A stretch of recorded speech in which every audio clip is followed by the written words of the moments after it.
The President, please be seated.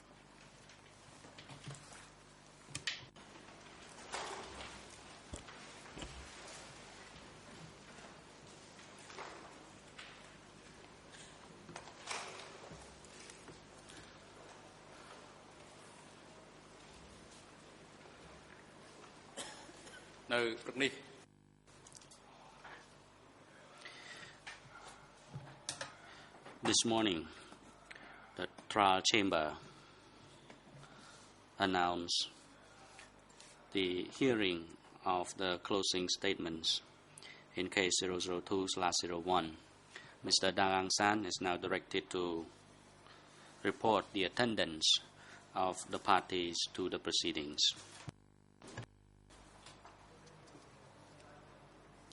Mr. President, today's hearing, the 16th of October 2013, the graphic notes that all the parties are present. Thank you, Mr. President.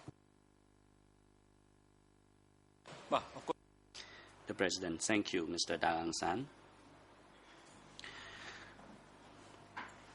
The trial chamber wishes to advise parties and the members of public that the trial chamber has scheduled the closing statements from the 16th to the 30th October 2013 and the 31st of October 2013 if necessary.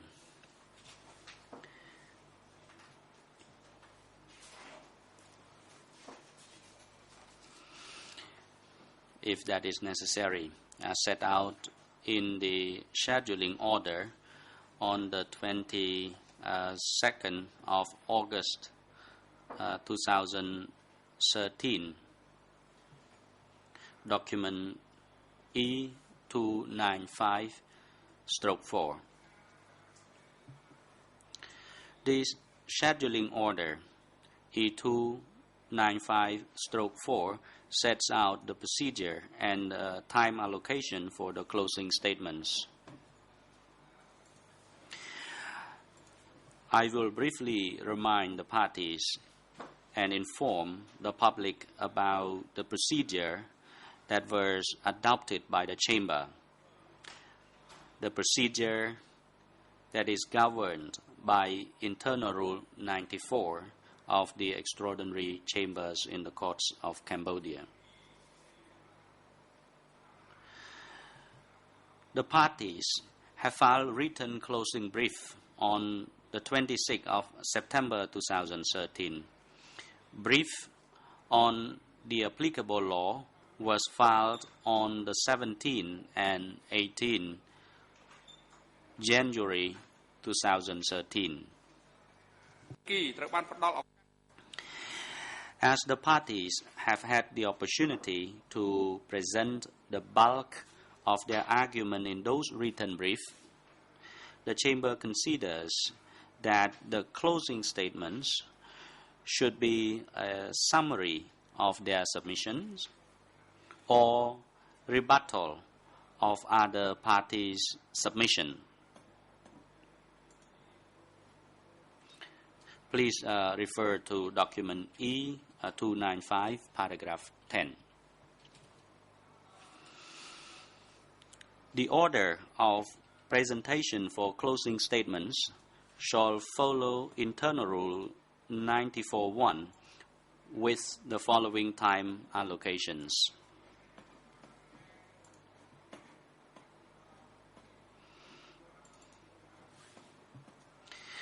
Lead co-lawyers for the civil party, up to 1 day. Co-prosecutor, up to 3 days. Nuon Chir, for 2 days. Kil Sampon, 2 days. And a rebuttal by the lead co-lawyer for the civil parties and the co-prosecutor, 1 day.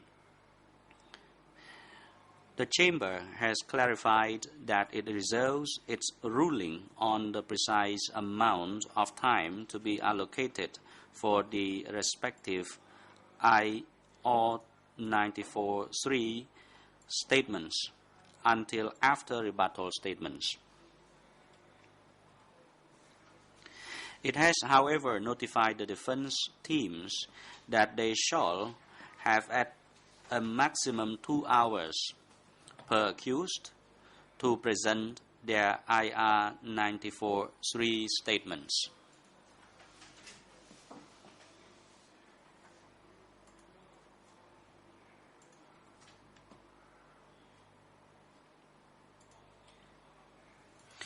Thereafter, the Chamber will adjourn the proceeding sine die, and the judges will enter the deliberation on the verdict pursuant to Rule 96 of the internal rules of the ECCC. The Chamber will inform the parties and the public of the delivery of the judgment with sufficient notice.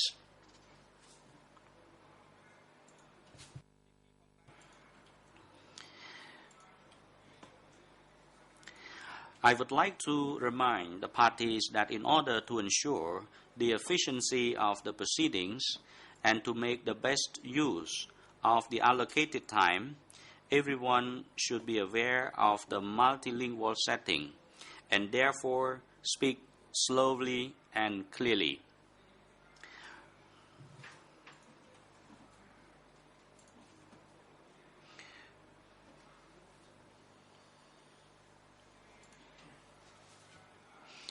Further, any numbers referred to should be read out slowly. Names should be spelled if uncommon or difficult. In case of an exchange between the judges and a party, please always wait until the end of the translation before responding.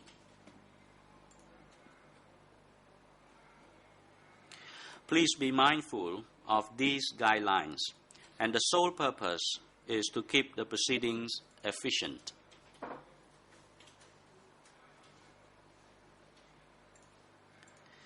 And I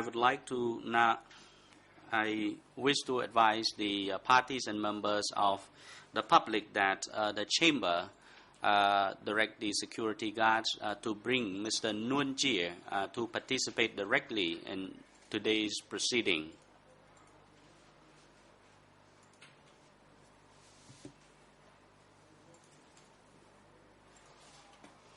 Due to the report on health condition of the accused submitted to the Chamber, and due to his health status of Mr. Nguyen Chie, this morning, Mr. Nguyen Chie is able to sit directly in this courtroom for 20 minutes.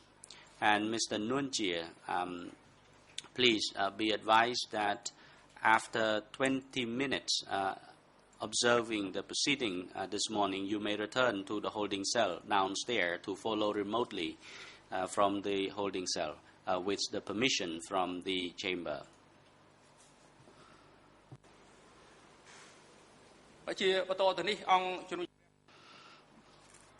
Now, I would like to give the floor to the civil party lawyers to present their closing statement and submission on final reparations. You may proceed.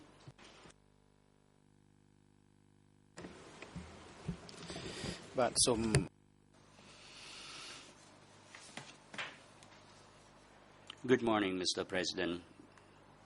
Good morning, Your Honors, venerable monks, esteemed colleagues, parties, civil parties, victims, members of public inside and outside of Cambodia.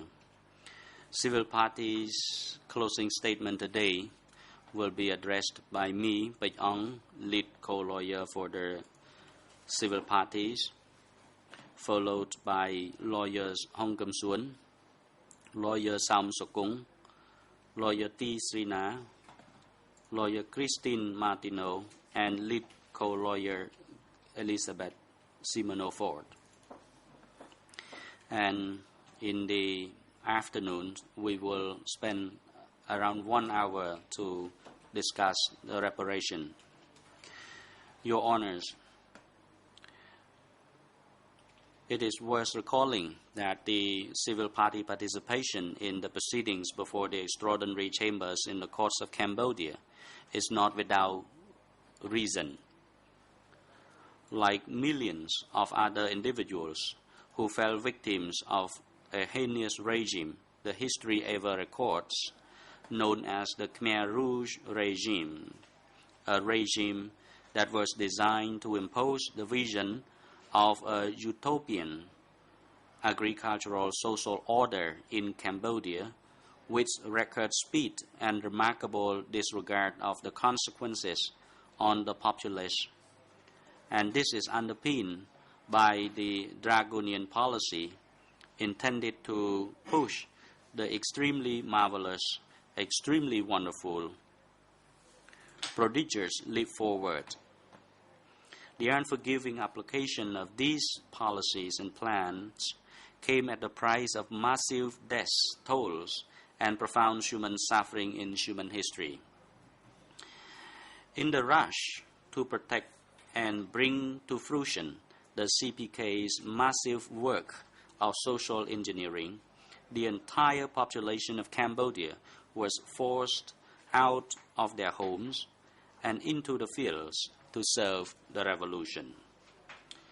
Initiated with the forced movement, the forced removal, rather, of the city's inhabitants and the elimination of those individuals sought to pose the greatest threat to the revolution, a process of unending toils and distribution and redistribution of the populace to new location became the hallmarks of life under the CPK.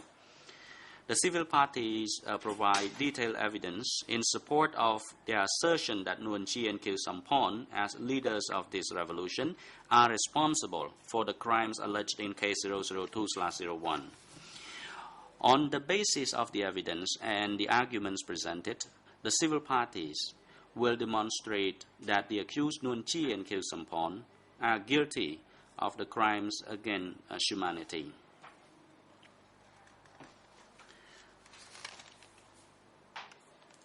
And in the process of hearing in this proceeding, it specifies the roles and responsibility of the accused, and it has to be based on at least three.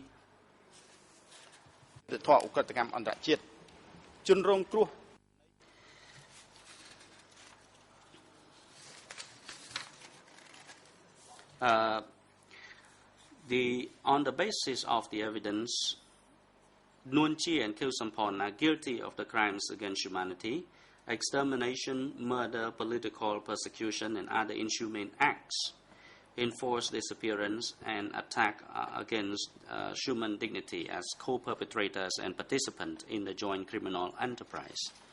Before the chamber, the civil party performs a role as a party, like the prosecutor and the accused as well. In every stage of the proceeding, the civil party have requested that it intends to exercise its full right, and eventually it have exercised this right through its legal presentation. And the civil party intends to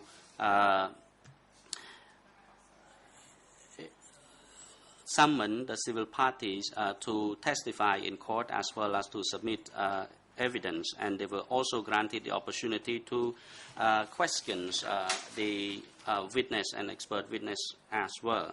And this is the process that engaged the civil parties in this important tribunal. In case 002/01, it provides very clearly that the evidence of the civil party in the course of the proceeding is not only relevant but also crucial to ascertaining the truth in the case. The written statement of the civil party of 567, including victim information, additional information, and appendix submitted by the civil parties in the proceeding, and were admitted by the chamber. When the civil parties appear to be questioned in the course of the hearing, they also provide lively evidence which are key to establishing the facts of the crimes committed during the democratic Cambodia, as well as the suffering sustained by the people. According to the written statement as well as the oral testimony of the civil party, in conjunction with other evidence submitted before the chamber, and the implementation of the policy of forced evacuation, the civil party have also raised the issue that may have been overlooked by the trial chamber, but are crucial to enlighten the chamber of the context of the by which the crime were committed.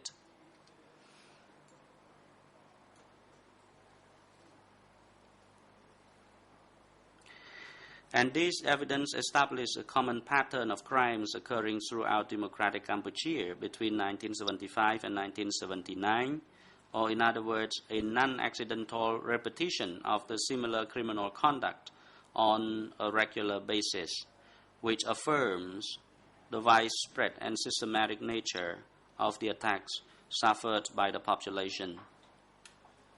In addition, the civil parties have given testimonies on the impact of the crime on the population and their own prejudice as the result of these crimes, thereby attesting to the extent of crimes committed and bringing to the trial a human dimension which otherwise would have been absent without the proceedings.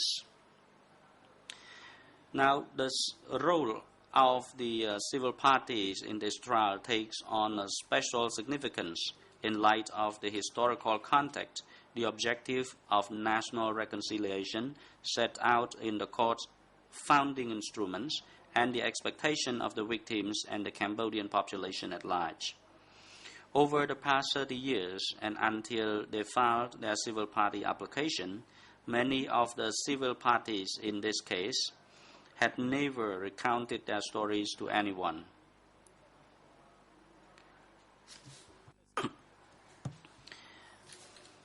It took an impressive degree of courage and determination to apply as civil parties, recall distressing memories, and put them into words, and for a number of civil parties to face the strain and sometimes the risk of testifying before the chamber. As Judge Lavange put it in the context of the present proceeding, it is obvious. Please hold on, counsel. Mr. Nguyen Chia, you may proceed. Mr. Nguyen Chia. Your Honors, I would like to inform you that I cannot continue sitting in the courtroom. I ask you for leave to move to the room downstairs. The President, security guards, please bring Mr. Nguyen Chia to the holding cell downstairs. Counsel, you may proceed. As Judge Lavange put it in the context of the present proceedings, quote, "It is obvious that for thousands of persons granted civil party status, these rights take on a special significance, bearing in mind not only the seriousness of the charges against the accused, but also the civil party's very long wait for justice, a wait which makes these trials historic."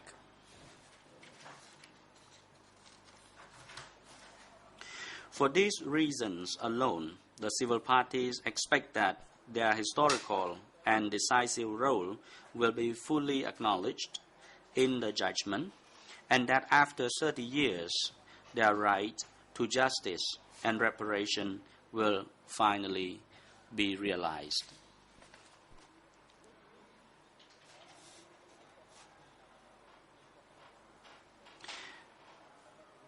As for the probative value, Civil parties bring extensive and highly valuable evidence for the trial chamber's consideration in ascertaining the truth concerning the allegation against the accused.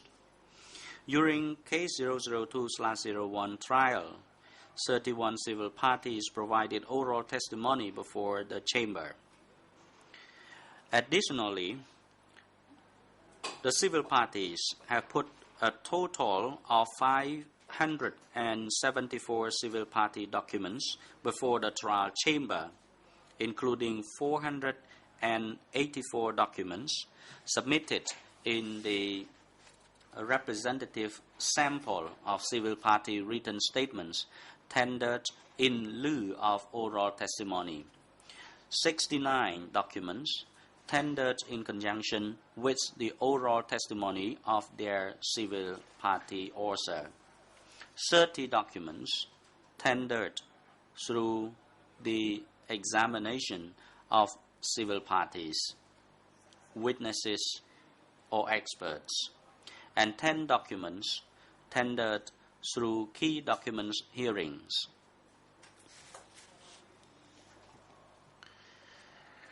These civil party documents have been admitted to evidence and come from two principal sources: the civil party application, which include victim information forms, supplementary statements and annexes, and written records of interview of civil parties taken by the office of the co-investigating judges.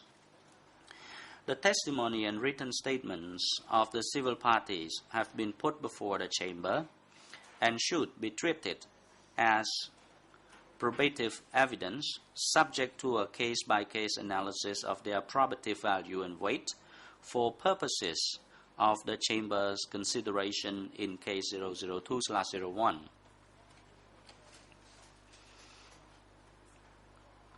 Both the internal rules and jurisprudence of this court provide guidance on the admissibility and probative weight of civil party evidence. According to Rule 87.1, quote, "Unless provided otherwise, all evidence is admissible," unquote. The civil party evidence cited in the instant closing brief, both oral and written, has been identified before the court and is thus properly put before the chamber.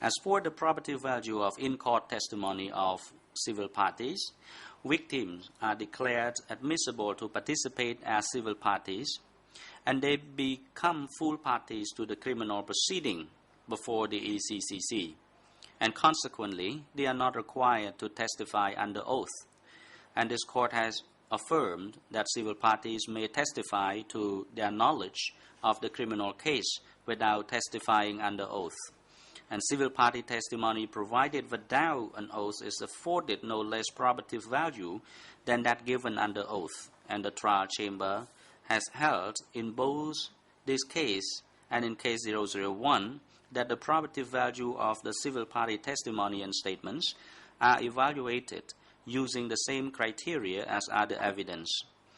According to the 2nd May 2013 decision of the trial chamber in this case, quote, "The weight to be given to the civil party testimony will be assessed on a case-by-case basis in light of the credibility of that testimony," unquote. Consistent with this approach, the trial chamber in Case 001 regularly rely upon civil party evidence as probative in the trial judgment.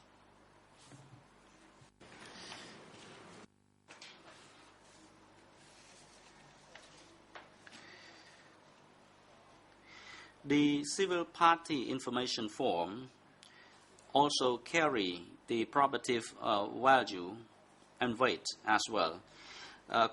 This court has determined that Internal Rule 87.1 permits the trial chamber's broad discretion to admit all relevant and probative evidence. according to the August 15, 2013 trial chamber decision on the admissibility of written statements. Civil party written statements tendered during the examination of the same civil party's testimony, where the defense has the opportunity to confront the statement's author, need only satisfy the general admissibility requirements set out in Internal Rule 87.3, and as a result are a prima facie relevant and reliable." Unquote.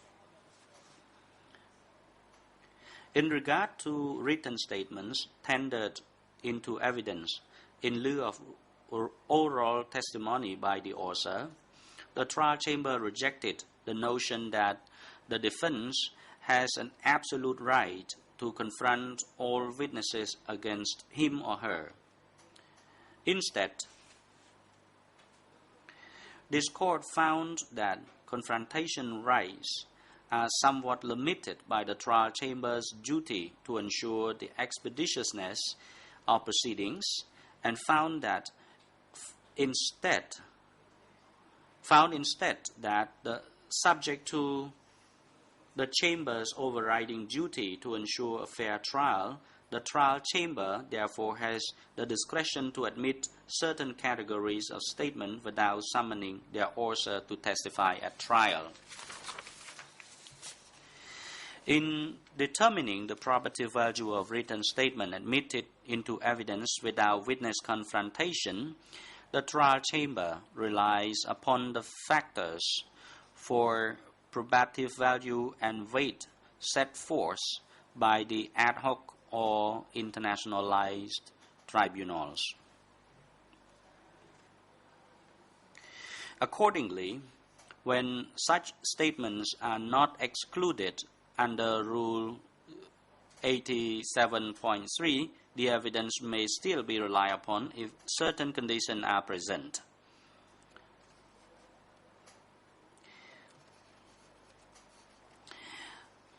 So, the factors include whether the evidence is of a cumulative nature or relate to the relevant historical and political, military background concerning crime-based evidence, or consists of general statistical analysis of the ethnic composition and concern the impact of the crimes on victims.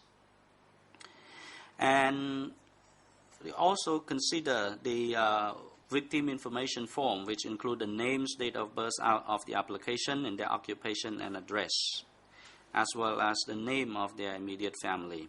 So both the victim information form and other statement contained in the civil party application include evidence of facts, and it has to be accompanied by the identity of the civil parties themselves.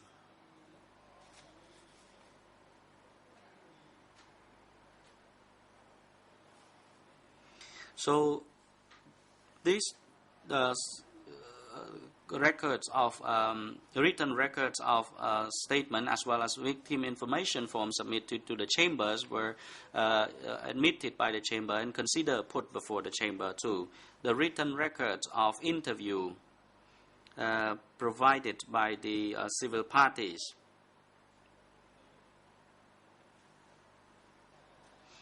taken by the office of the co-investigating judges comply with the standard in the investigation phase, and this information is thumbprint by the civil parties, and they are also audio recorded in its entirety and is kept in the case file. And in addition, the testimony of the author assures that and provides additional explanation to the facts in addition to his or her oral testimony before this court. And in addition, it also provides opportunity to the judges and other parties to confront with these civil parties. In addition to the reliable criteria, this respond to the requirement of indicia of reliability for the admission of the civil parties' information. The form meets several of the factors deemed appropriate by this court to establish probative value and weight. And the civil party submission and the fact detailed in the victim statement are cumulative in nature and support in court testimony made by the civil parties, witnesses, experts, and which are subject to the cross-examination.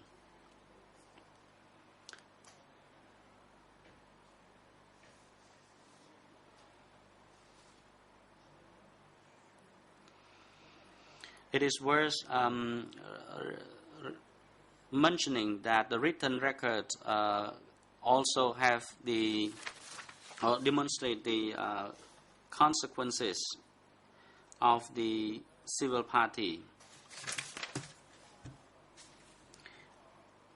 Even though these have been raised by the civil parties themselves, these factors indicate that the information provided by the civil party carries the weight and value worth considering by the chamber. In their closing brief, civil parties demonstrate the high probative value of civil party written statements by corroborating and adding important detail and nuance to the oral testimony and documentary evidence before the chamber, but also by demonstrating the depth and breadth of the evidence on many key points, including the condition brought about by the crimes being adjudicated in case 002/01. So both the oral testimony of the civil party as well as the documentary evidence provided by the civil party are of importance, which will contribute meaningfully to ascertaining the truth before this chamber. And these documents were eventually accorded E3 title. So the participation of the civil party does not only represent the important role of civil party in the criminal proceeding, but also necessary to ascertain the truth. I would like to conclude my statement now, and I would like to seek leave from the chamber to cede the floor to my esteemed colleague, Mr. Hong Kum Suan, to continue.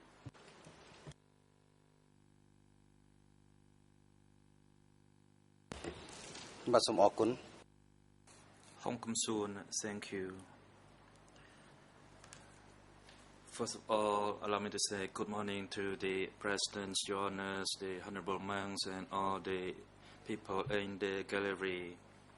My name is Hong Kum Suan from the CDP, a lawyer representing the civil parties and the Khmer Rouge Victim Association in France. And I'd like to continue our briefing statements relating to the factual elements of the policies of the CPK. There are 4 points that I will cover. First, the general introduction to common purpose of the JCE. 2, the forced transfers.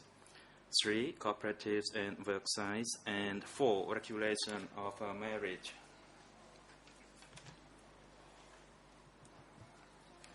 The civil parties provide in the following section the factual elements establishing the common criminal design of the joint criminal enterprise in which the accused participated. The civil parties' evidence will assist the chamber in establishing the criminal nature of the JCE. As stated in the closing order, the common purpose of the leaders of the CPK was to implement a rapid socialist revolution in Cambodia through a great leap forward, and to defend this revolution and the party's line by whatever means necessary.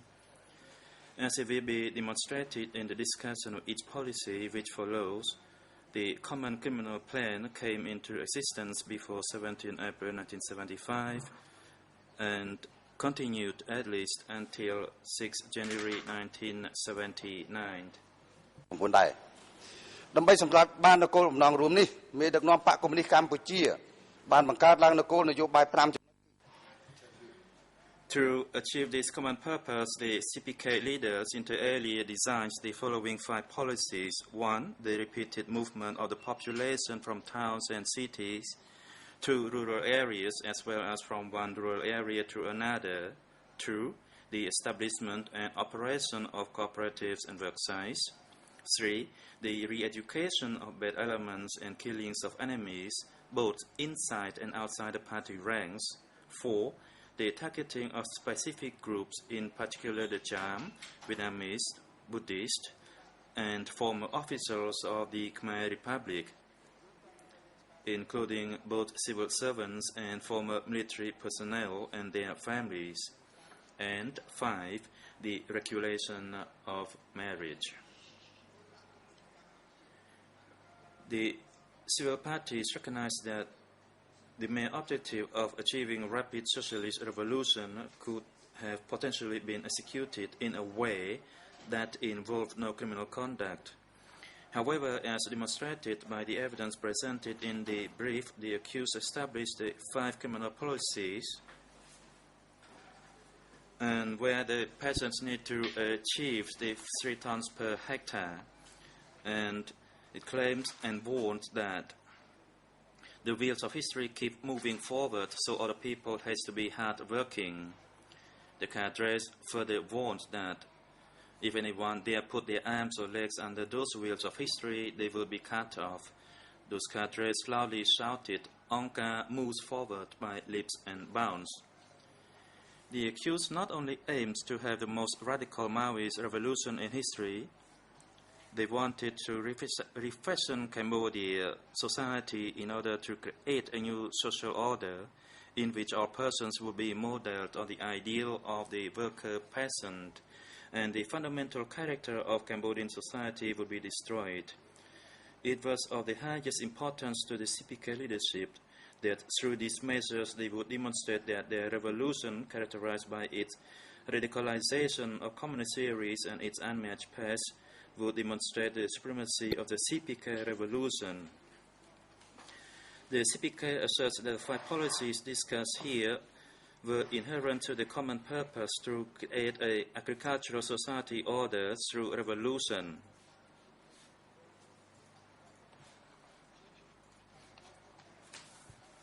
And for that reason, they formed the JCE.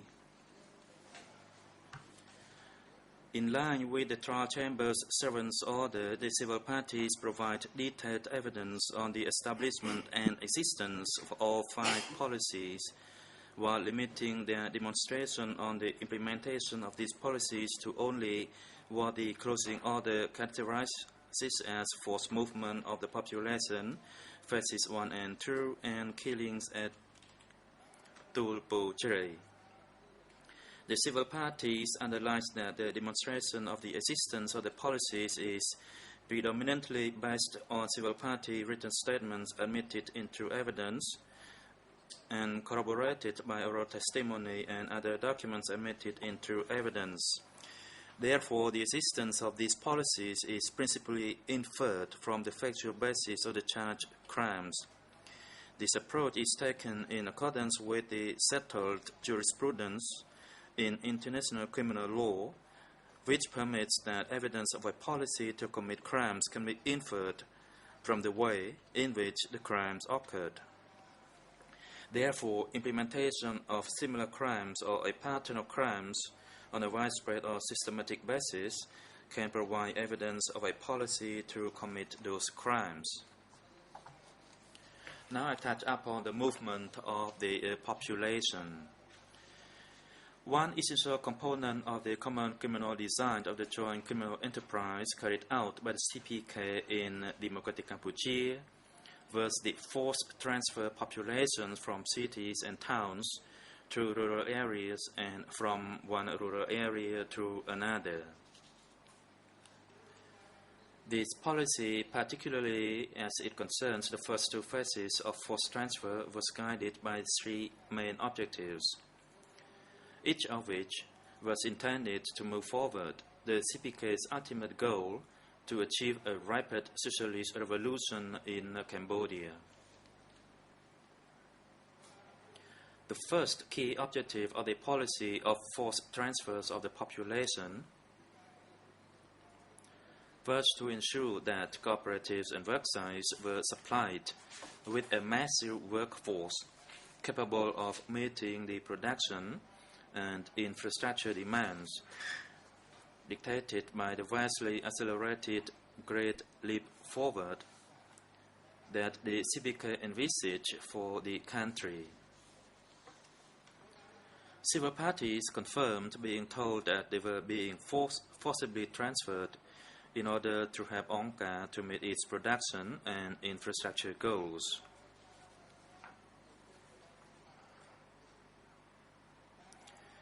One witness recalls, "We heard that people had to be evacuated so that they can engage in the rice production in the countryside."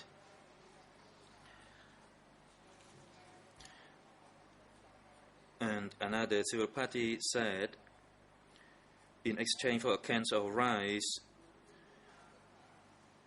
he or she had to clear 10 square meters of land, and her sister was assigned to dig up and carry dirt on her shoulder, that is 2 cubic meters in the morning and 1.5 in the afternoon. The forced transfer of the population was also aimed at reshaping the Cambodian population into a peasant class entirely devoid of the status distinctions the CPK associated with city dwellers, former civil servants, politicians, and the educated and merchant classes. Civil party confirmed that they were told that they were the 17 April people and they had to make sure that ONCA trusted them. They had to be tempered at the Sangok mountain.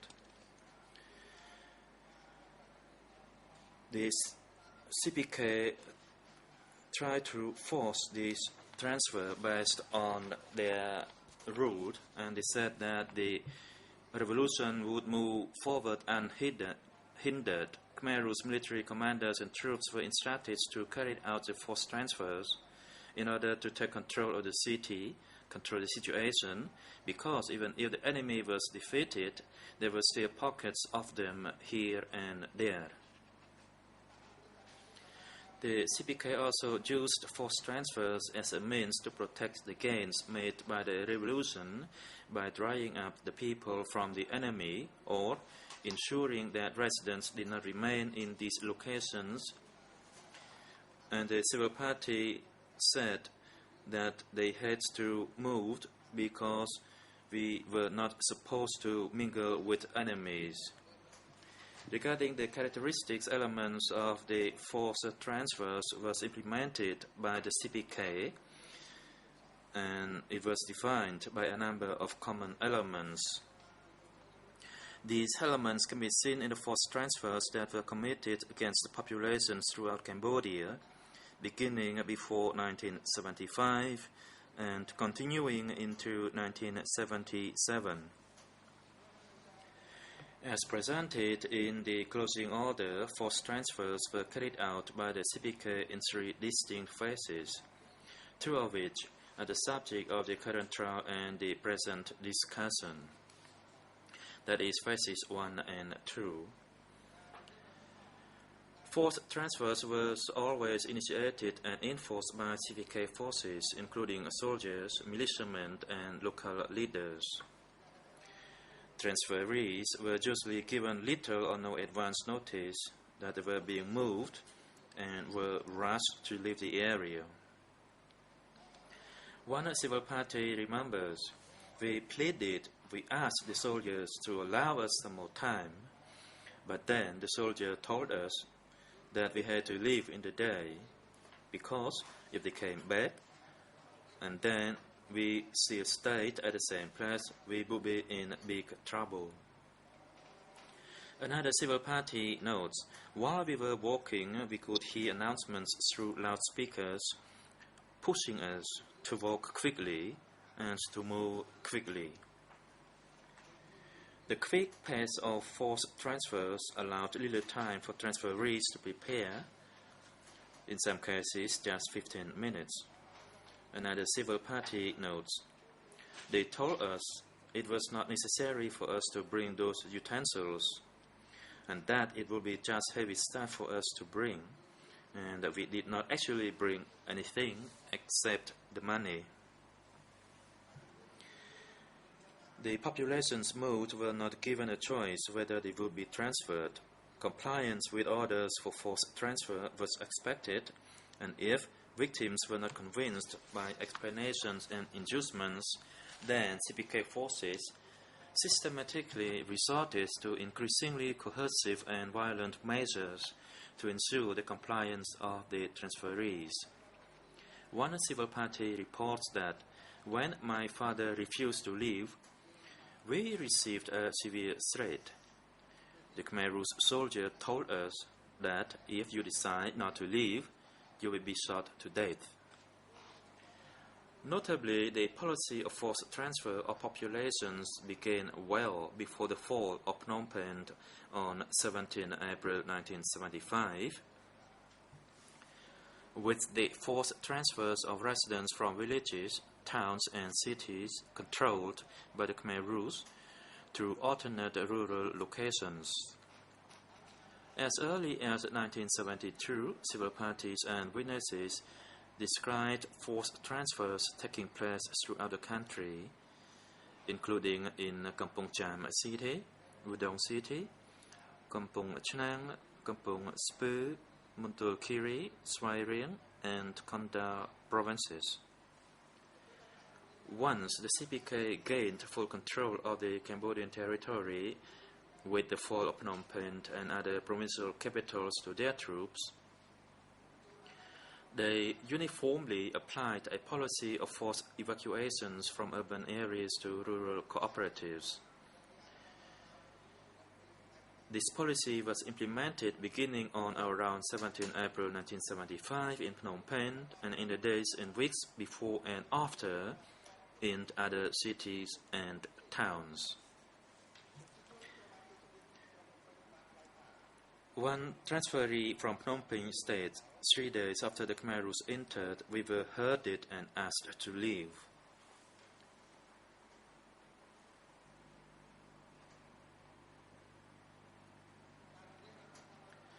Phase 1 forced transfers were not limited to Phnom Penh, but also occurred in other cities and towns throughout Cambodia, including Kampong Som City, Battambang, Kampong Speu, Pusat, Kandal, Kampot, Siem Reap, and Takeo province. A civil party who was evacuated during that time said that on 17 April 1975 at 7 a.m., black-clad Khmer Rouge soldiers told people to leave Kampong Som City without taking many belongings with them because Angka would feed all of them there.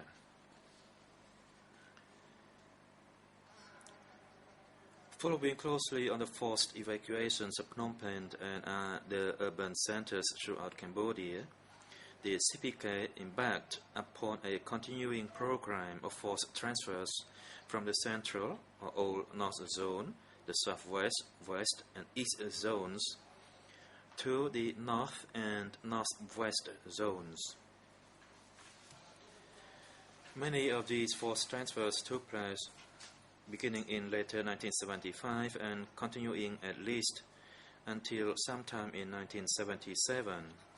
As described by one civil party, in early 1976 during rice harvest, my family and others were evacuated by the Khmer Rouge to a new work site in Battambang.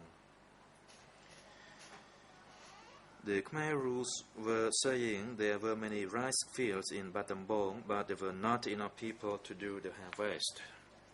Other of these forced transfers began in the months of June, July, and August 1975. In fact, A defining feature of the CPK's policy of forced transfer was the pattern of repeated forced transfer of populations. Though forced transfers which characterized under this policy can be generalized, one civil party remembers, "I stayed in that village for a short period of time. Then my family, as well as other families, were ordered to leave. Angka sent us further from one native village."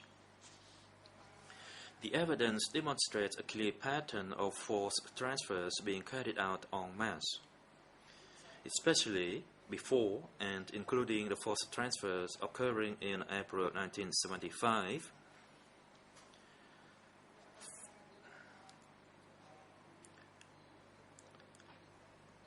Forced transfers involve the complete emptying of villages, towns, and cities. One civil party records that there were so many people during the evacuation of Phnom Penh, and that people died along the street. Sometimes there were a kind of stampede where people died. CPK forces implementing forced transfers provided very little or no assistance to the transferees, and the transfers were carried out under inhumane conditions. Earlier forced transfers were absent, even transportation for the transferees, who often had to journey long distances by foot.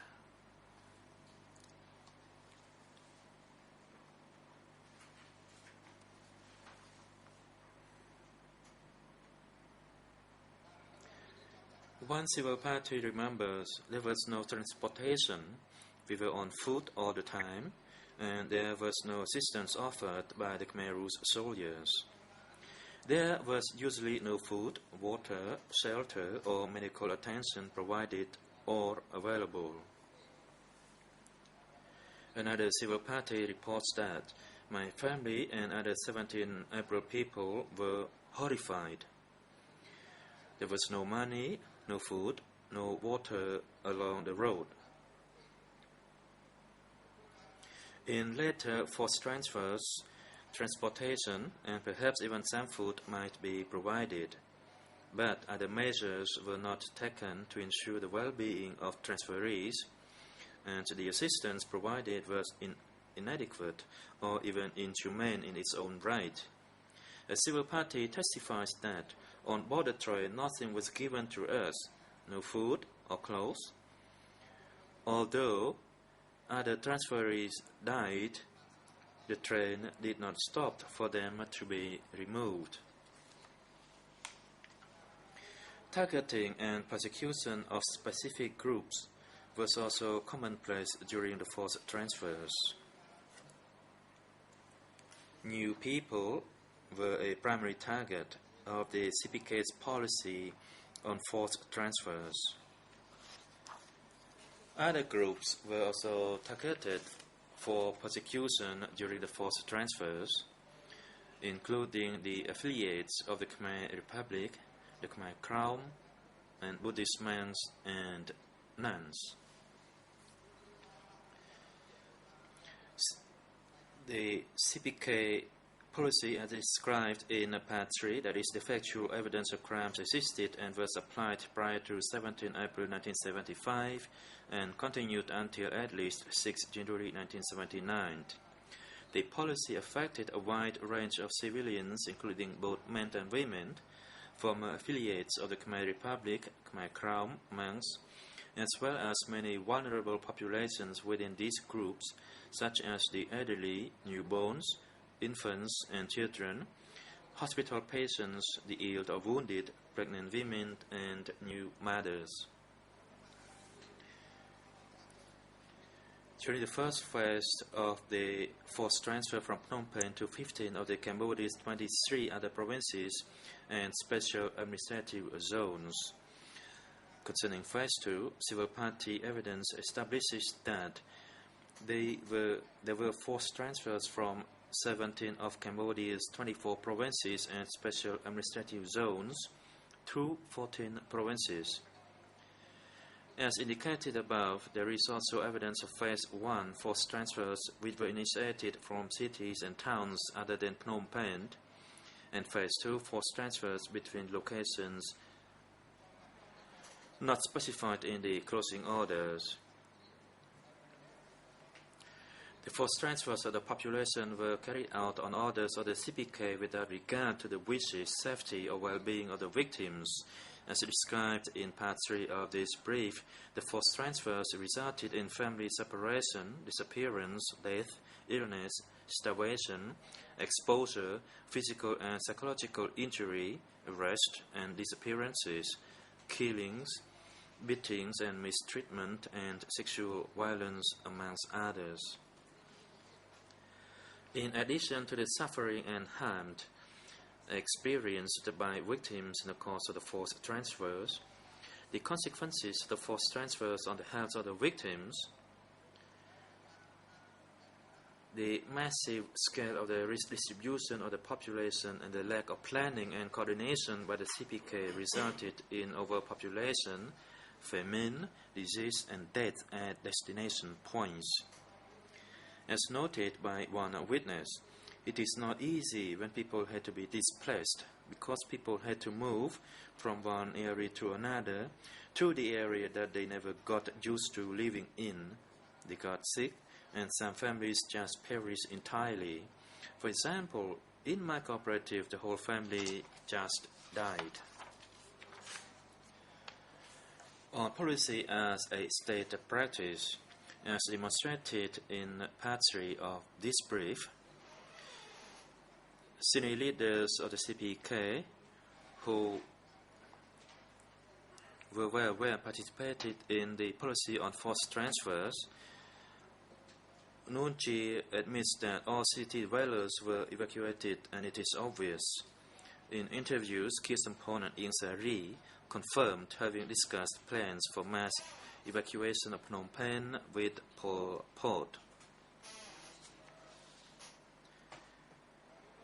Additional details on the participation, planning and awareness will be made later in the brief. Now on the cooperatives and work sites.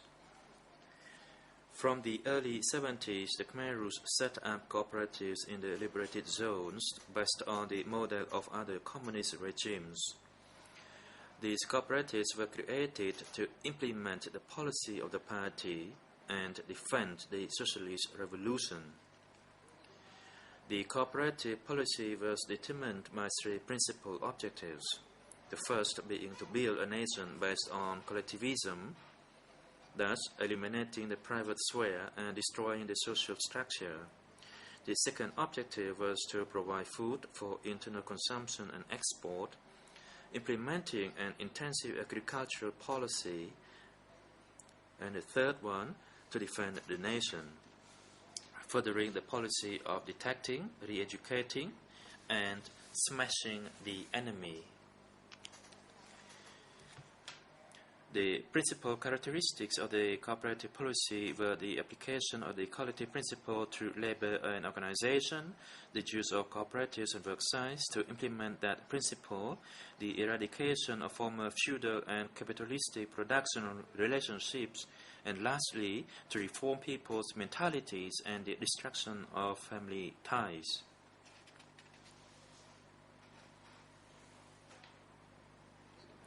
The CPK leaders intended to reach their unrealistic agricultural production's objectives through the system of cooperatives and work sites.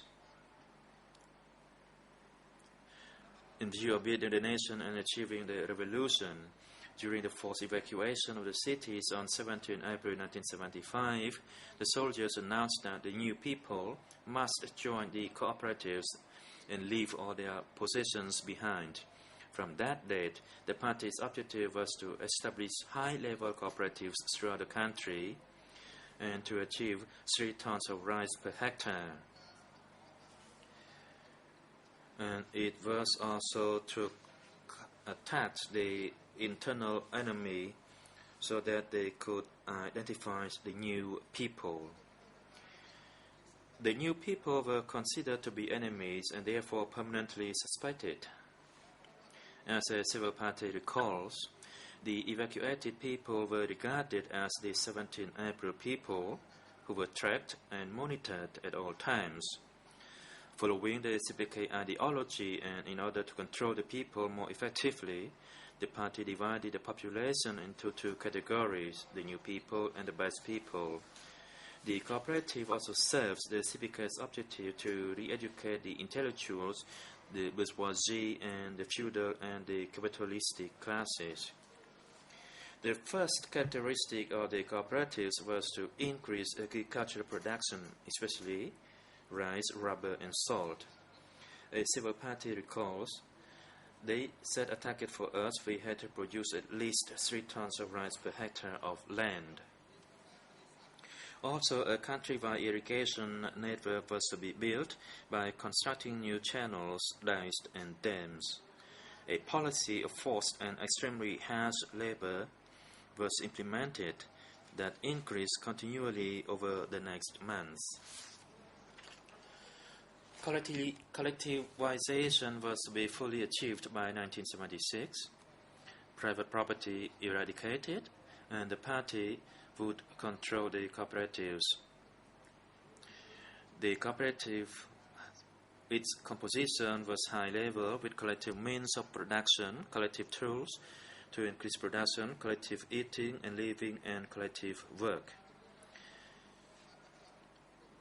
The forced evacuees from the cities ended up in cooperatives as a civil party state. 2 or 3 weeks after the 17th April, we were placed in a cooperative. During the first months at the cooperatives, people were still allowed to live with their families and take their meals together, but food was rationed and people were obliged to give up all their private possessions. A dehumanization process began. The speaker imposed a number of measures such as abolishing private property, collectivizing the means of production, challenging the traditional way of life, and forbidding freedom of movement, and measures that continually called into question the peasant way of life. The success of the revolution depended on the path of the success of the agricultural policy, and consequently the strengthening the cooperatives and creation of labor camps had to be carried out as quickly as possible. Therefore, at the end of 1975 and early 1976, the survivors of the first evacuation were once again transferred to other locations and cooperatives, mainly in the northeast, through high-level cooperatives. The second component of the cooperative policy consisted in eradicating further production relationships. All feudal and capitalistic relationships were to be eliminated as rapidly as possible and by all necessary means. Civil parties state that segregation existed between the new people and the based people. The Cambodian population had been classified by ONCA into 3 categories: the fully fledged members, the candidates, and the dispossessed, which included the new people deported from the cities. One mentioned this discriminatory treatment and said that new people were identified as being imperialist and capitalist. In other words, people who had profited from the rewards of peasant labor. The CPK leadership wanted the poor peasants and the lower middle peasants to control the cooperatives, to attack and smash the state power of other classes who stole from other cooperatives and give it back to the poor peasants and the lower middle peasants down below. The third component of this policy concerns social control and reforming mentalities. It was organized by the CPK leaders and implemented by local cadres who inculcated the party's policy to the new arrivals at the cooperatives during the meetings. They said, "We are the masters in our home, so are you. In democratic Cambodia, We do not need external aid. Now it is Angkar who meets your needs. Today, comrade, you are going to work a little bit harder because Angkar says you must. Therefore, the cooperatives were an instrument to exercise a firm social control and reform the mentalities of the capitalists, the bourgeoisie, and the feudal classes to dismantle traditional family ties and safeguard the nation's security. That was tantamount to an open-air prison in which an individual was observed. The Angkar even used children to spy on and control their own parents. The CPK imposed self-criticism sessions and biographies writing, also enabled this control over the people. This form of social control enabled the leadership to reach different classes of the population, to create divisions within families, and re-educate the new people. And in order to strengthen the control over the new people, the Khmer Rouge leaders decided to destroy traditional family bonds. At their arrival in the cooperatives, the families were separated and allocated to different work units under the authority of a cadre, depending on their sex, age, and workforce. Youth people were sent to mobile brigades and family members were split up. Very young children were also obliged to work. They were separated from their parents and placed in children's camps. As civil party members, I was separated from my mother and I was put in another group. And I was sent to join a children unit and assigned to cut down 2 bundles of tree leaves. The practice of writing biographies as a means of control the party was able to identify all class enemies. Civil party reports that she was controlled and monitored by the militiamen and people had been continually arrested. Enemies were arrested under the pretext of being sent for re-education. The CPK leaders used the deprivation of food as a means of repression or as a way of putting pressure on people. Rationing for the new people was especially harsh, and they suffered even more from food deprivation. A civil party stated that in 1975 they were the only category suffering from this.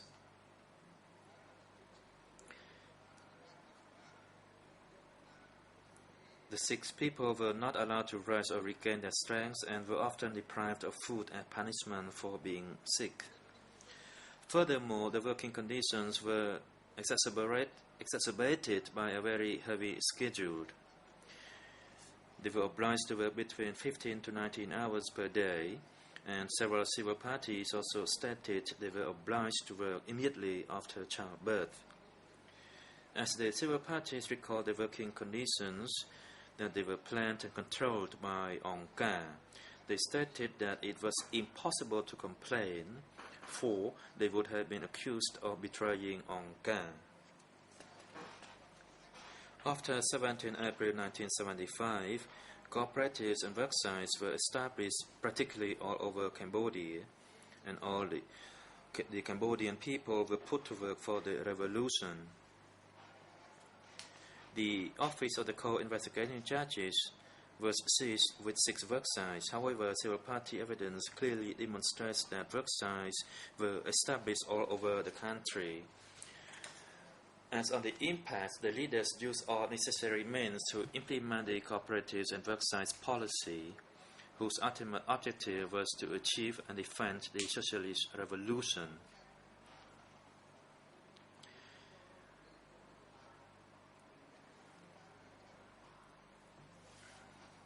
The deprivation of food, the fatigue, and the lack of the treatment were a harsh condition, and the policy was applied day and night without the respect of the age or the gender.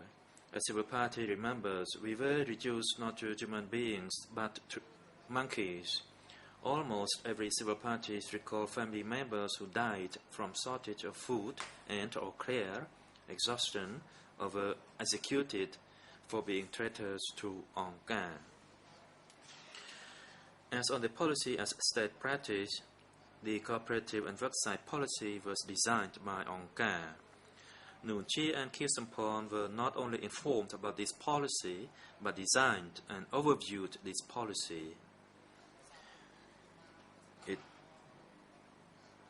As they regularly visited the cooperatives and worksites, Khieu Samphan traveled many times with Prince Rodom Sihanouk through the provinces. As witnesses testified, he especially visited a cooperative in 1976 and participated in an event at Koh Thom Cooperative.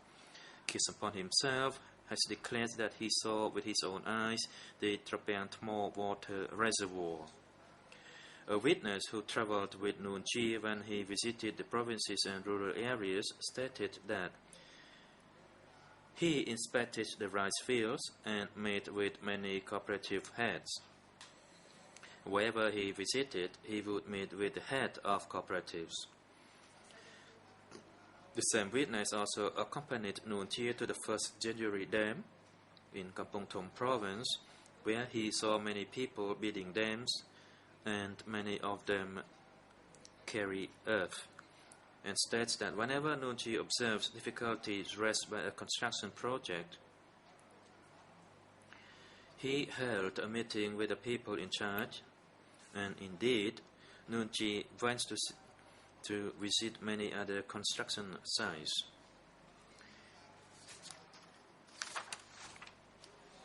On the regulation of marriage, there were 5 objectives. The 5 policy was to regulate marriage by forcing people to wed each other against their will.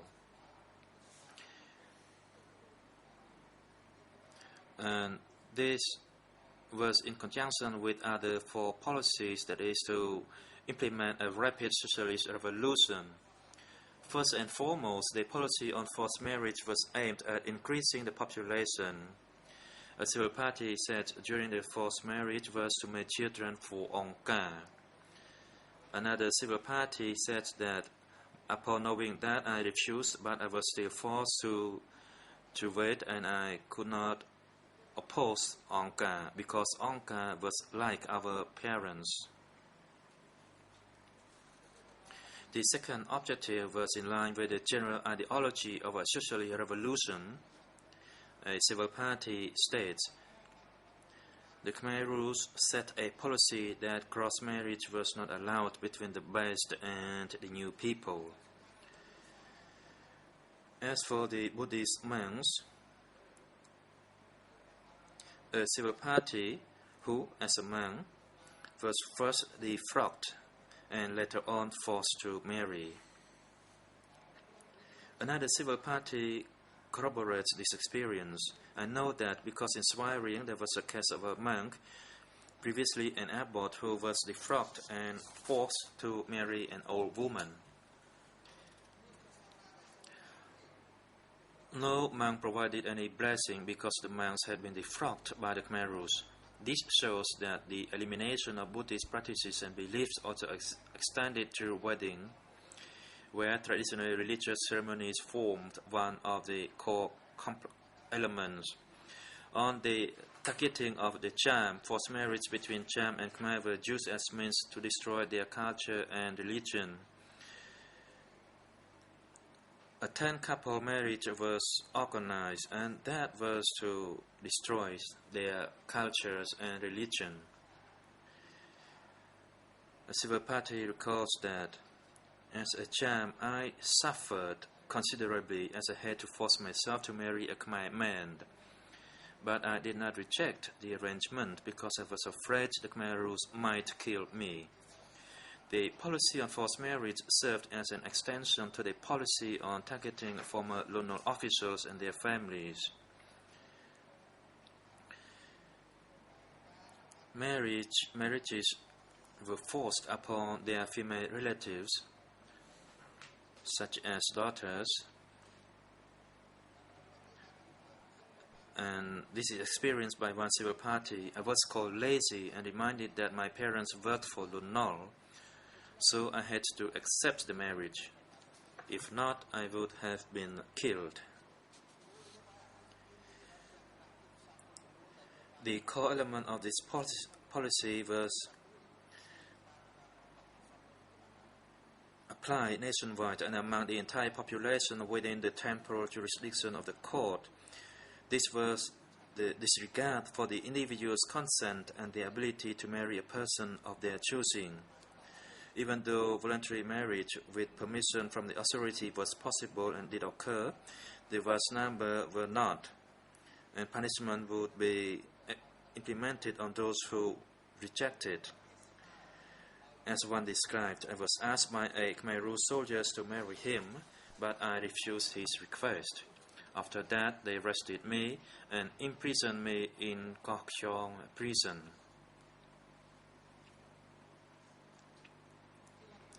As a result of the circumstances, I was afraid of being beaten and mistreated.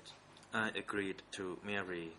Some were also expressly threatened with punishment should they oppose the marriage.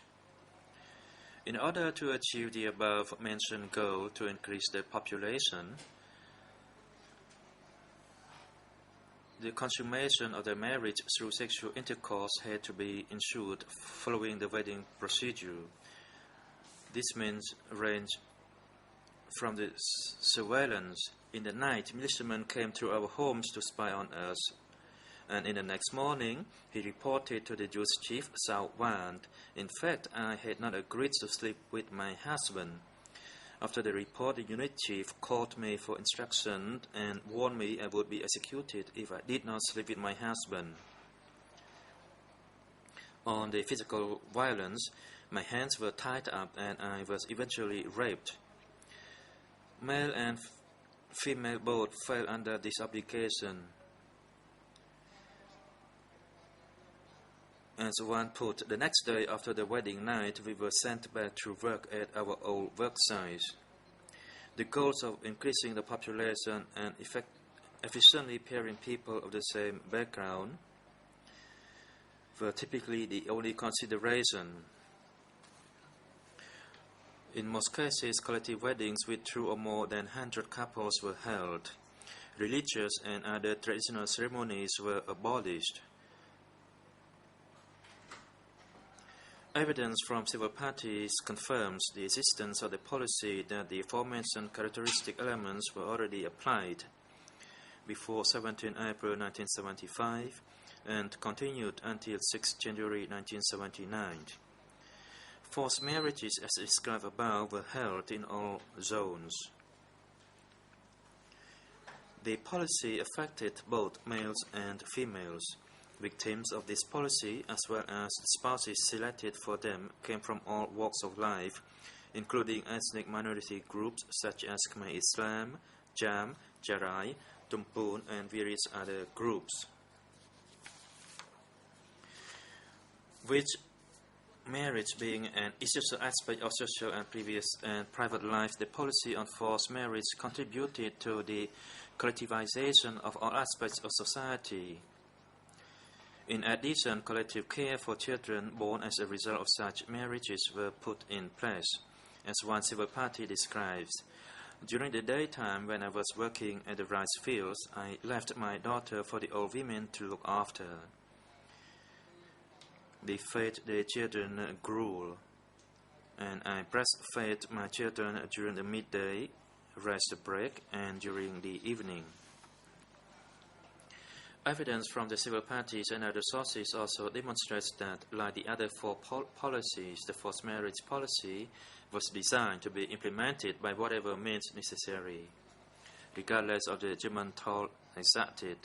As a direct result, and in accordance with the objective to increase the population, many women became pregnant. The first pregnancy is the consequence of the forced marriage. However, some of these women lost their babies. either during birth or during infancy due to lack of medical care.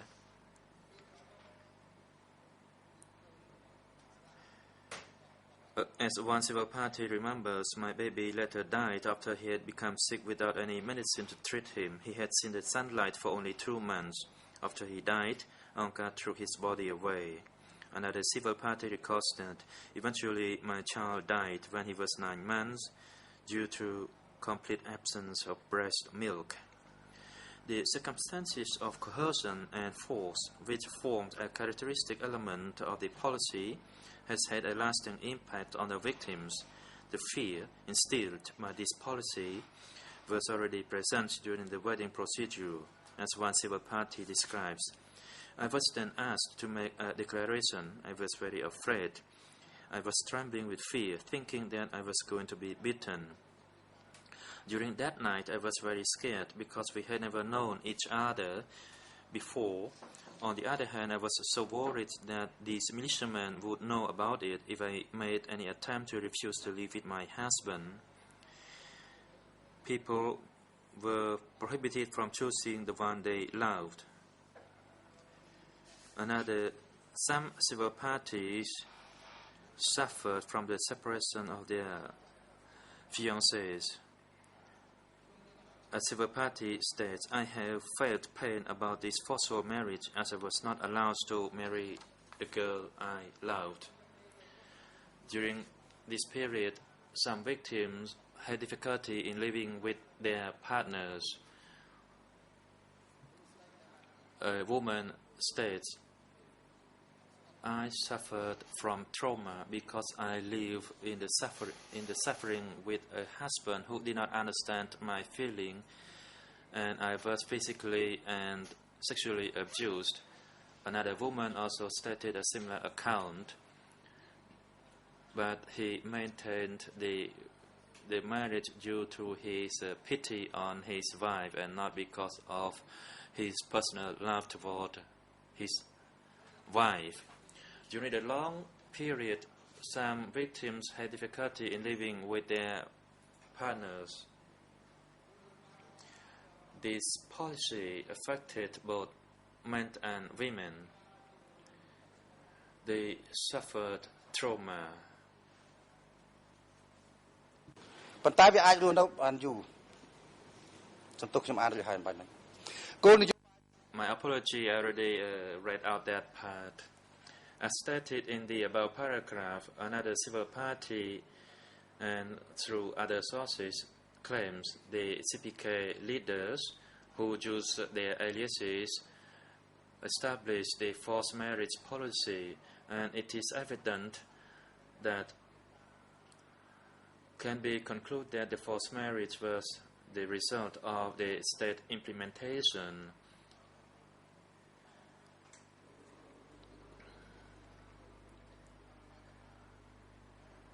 The forced marriages that occurred during the decay period were arranged by the Khmer Rouge soldiers, as a civil party states, at 9 a.m. when the marriage was to be organized. Angka called us to make a statement and declaration. More than 10 of the Khmer Rouge soldiers, and including Chap and Wan and An, the village chief, and some representatives whose names I could not recall,